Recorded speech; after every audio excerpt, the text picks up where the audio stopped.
In today's video, I am going to be breaking down the 5-out drive, kick, swing basketball offense. This is a super simple basketball play that you can run with your team, and you can run this with even the youngest of teams, but also even some older teams as well.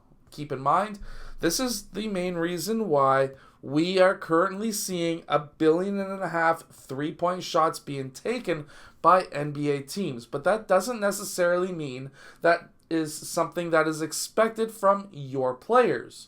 So let's get down and let's check this play out. But really quickly, make sure to go check out the complete guide to the 5-out offense that is down in the description below. So the main basics of this play, whether you're driving from the point, the wing, or the corner, it doesn't necessarily matter. But the main idea is you are collapsing the defense, which means that you are going to kick that ball out. Unless you score. If you score, you score. So if that ball gets kicked out, player one, depending on how your strategy works as a coach or the type of drive, kick, swing play that you want to run, player four could drive to the rim. If he drives to the rim from that towards that right side, player one needs to fill out the opposite direction. Now, if there's a miscommunication on defense, this can be a kick out for another 3-point shot. Now, instead, if player 4 was to catch that kick out pass, and instead of driving, he swings the ball to player 3, well, now player 1 fills out, player 2 fills up, and player 5 lifts.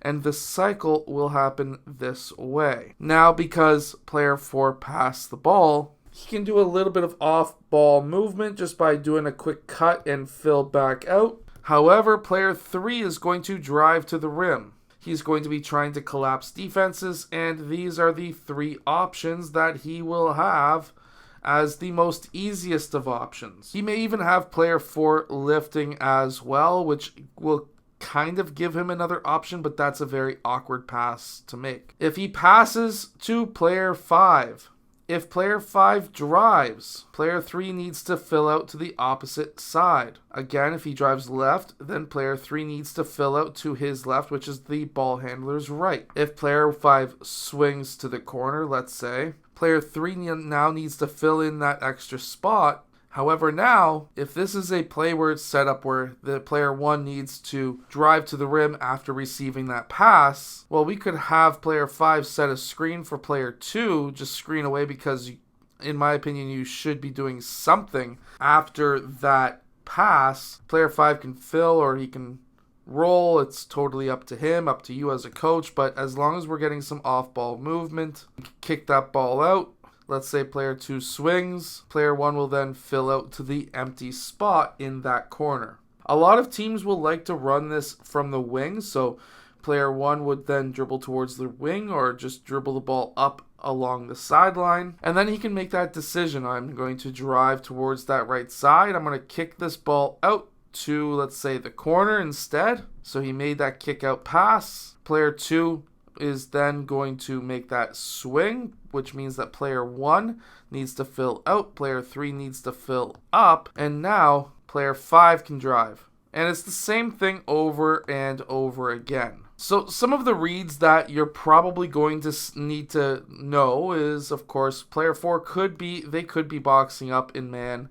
However, most likely it's going to look something similar to this. If player 1 was to drive and he collapsed player 4 early, this would be a kick out to player 4 blue. Player 4 would then be able to recover. Player 5 and 2 would be in help. Let's say player 4 tried to attack, but the gap closed on him. Now he can pass out to player 2. He could pass to player 5. It could be an option depending on how that player is being played. However, we can kick that ball out to player 2. Now this is where it gets interesting, because now player 3 needs to recover.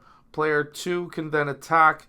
If this is over help, player 5 can cut back door. This could be a pass to the cutter. This could be a pass for a 3-point shot. However, help side gap is not supposed to help. So this is going to be a reach in, and that's it. What needs to happen is player 2 now needs to come over to cut off this drive. Well, now that leaves open the backdoor cut, so now you have to teach your team how to move off ball, and this could be a layup. However, what should happen defensively is player 1 drops, which means that player one would be the kick out pass because he is the one who is wide open. Ideally, they're going to then X out. Player one covers player 2 covers player 1. These guys are back into their gap positions.